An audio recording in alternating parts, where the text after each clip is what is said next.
एक बार की बात है, एक गरीब इंसान अपनी गरीबी से बहुत परेशान था। अपनी गरीबी की वजह से वह अपनी पत्नी व 2 बच्चों के परिवार को भी ठीक तरह से संभाल नहीं पा रहा था। उसके लिए अपने परिवार के लिए 2 टाइम का भोजन जुटा पाना भी मुश्किल हो रहा था। वह अपनी ऐसी जिंदगी से तंग आ चुका था। इस गरीबी और लाचारी ने उसके दिमाग में उथल पुथल मचा दी थी। अपने इस समस्याओं से बचने के लिए उसने घर छोड़कर भाग जाने का निर्णय लिया और एक रात वह चुपचाप अपना घर परिवार छोड़कर चला गया। उसे यह नहीं पता था कि उसे कहां जाना है। वह बस चलता जा रहा था। चलते चलते जब वह एक नदी के किनारे पहुंचा तो उसने देखा कि वहां महात्मा बुद्ध अपने शिष्यों के साथ डेरा डाले हुए हैं।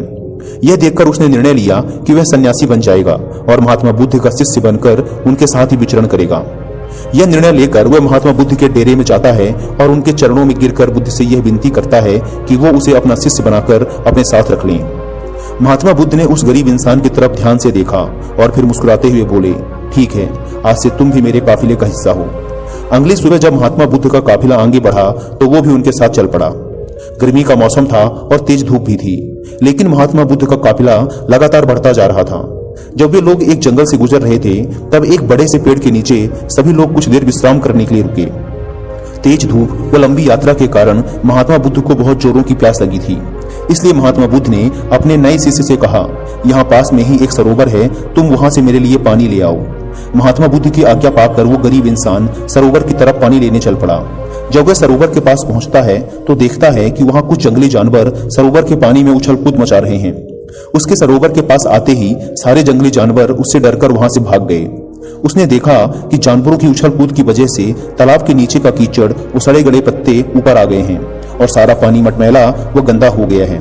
यह देखकर वह बिना पानी लिए ही चुपचाप वहां से वापस लौट जाता है और बुद्ध से जाकर कहता है, बुद्धा, उस सरोवर में तो बहुत ही गंदा पानी था, उसे तो पिया ही नहीं जा सकता। शिष्य की बात सुनकर बुद्ध कुछ देर तक तो शांत रहे, लेकिन थोड़ी ही देर बाद उसे बुलाकर कहा, जाओ उसी सरोवर से पानी ले आओ। महात्मा बुद्ध का यह आदेश सुनकर वह शिष्य पानी लेने तो चल पड़ा, लेकिन अपने मन में यही सोचता जा रहा था कि महात्मा बुद्ध इतने गंदे पानी को पिएंगे कैसे। लेकिन जब वह सरोवर के पास पहुंचता है तो यह देखकर चकित रह जाता है कि सरोवर का पानी एकदम साफ और निर्मल हो चुका है। वह सरोवर का पानी लेकर महात्मा बुद्ध के पास जाता है और उनसे पूछता है कि थोड़ी ही देर में सरोवर का पानी इतना साफ कैसे हो गया।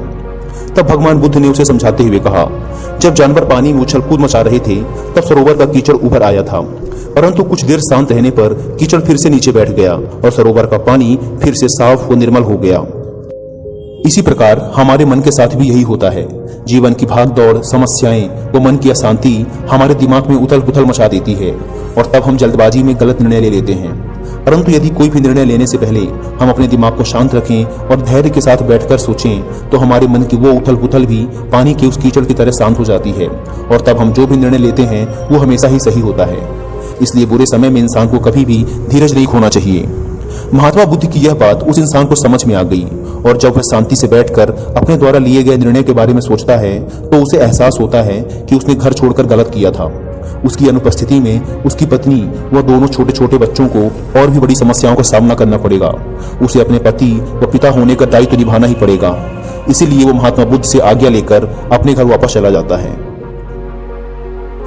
दोस्तों, इस कहानी से हमने सीखा कि हमें कभी भी अपने निर्णय अशांत दिमाग व जल्दबाजी में नहीं लेना चाहिए, बल्कि दिमाग को शांत रखते हुए वो भविष्य के बारे में सोचकर ही सही निर्णय लिए जा सकते हैं।